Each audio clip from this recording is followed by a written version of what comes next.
маркази хизматрасонии ҷамъияти саҳомӣ пӯшидаи ташкилоти амонати қарзи хурда Имон Интернешнл дар ноҳияи Ҷаббор Расулов кушода шуд. Маркази мазкур қаблан дар шаҳраки Меҳробод ҷойгир буд ва ҳоло ба кӯчаи Ленини маркази ноҳия бо тарзу услуби замонавӣ сохта ба истифода дода шуд. Дар кушодашавии марказ Андрей Палка раиси раёсати ҷамъияти саҳомӣ пӯшидаи ташкилоти амонати қарзи хурда Имон Интернешнл зимни суханронӣ таъкид намуд ки имрӯз аз он шудааст ки мардум бо ташкилоти амонати қарзи хурда Имон Интернешнл дар ноҳияи Ҷаббор Расулов ҳамкорӣ ва бовар доранд. ӯ баён дошт ки ташкилоти амонати қарзи хурда Имон Интернешнл дар ноҳия барои мардум солҳои тӯлонӣ хизмат хоҳад расонид. Сегодня мы присутствуем на открытии нашего нового помещения, нашего нового филиала. 20-летнего присутствия в Ҷаббор Расулове Имон Интернешнл развивался. Развивался с маленькой компании, да, которая 20 лет назад начинала свой путь. И этот город был одним из самых-самых первых, где наша компания открывала свой путь и начинала работать. Олимбек Юлдошзода муовини якуми раиси ноҳияи Ҷаббор Расулов дар маросими ифтитоҳи бинои нав иштирок намуда таъкид кард ки ташкилоти амонати қарзи хурда Имон Интернешнл барои мардум фаъолият намуда имрӯз барои соҳибкорону деҳқонон имкониятҳои зиёдеро фароҳам овардааст. Ҳамчунин ӯ баён дошт ки намояндагони ҷамъияти саҳомӣ пӯшидаи Имон Интернешнл ҳамеша бо ҳукумати ноҳия ҳамкорӣ менамояд. Благодаря приверженности каждого сотрудника, ценностям организации и пониманию ими целей, миссии компании, сегодня филиал Ҷаббор Расулова является лидером среди финансовых организаций данного региона.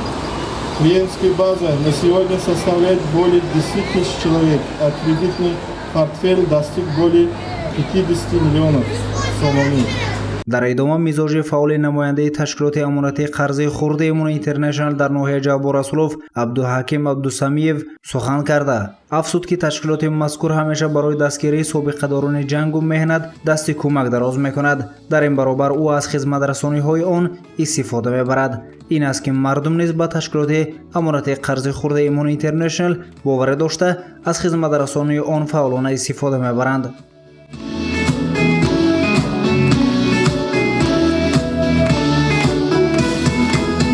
15 سال میدانم که در ناحیه ما همون ایمان اینترنشنل فعالیت میبرد.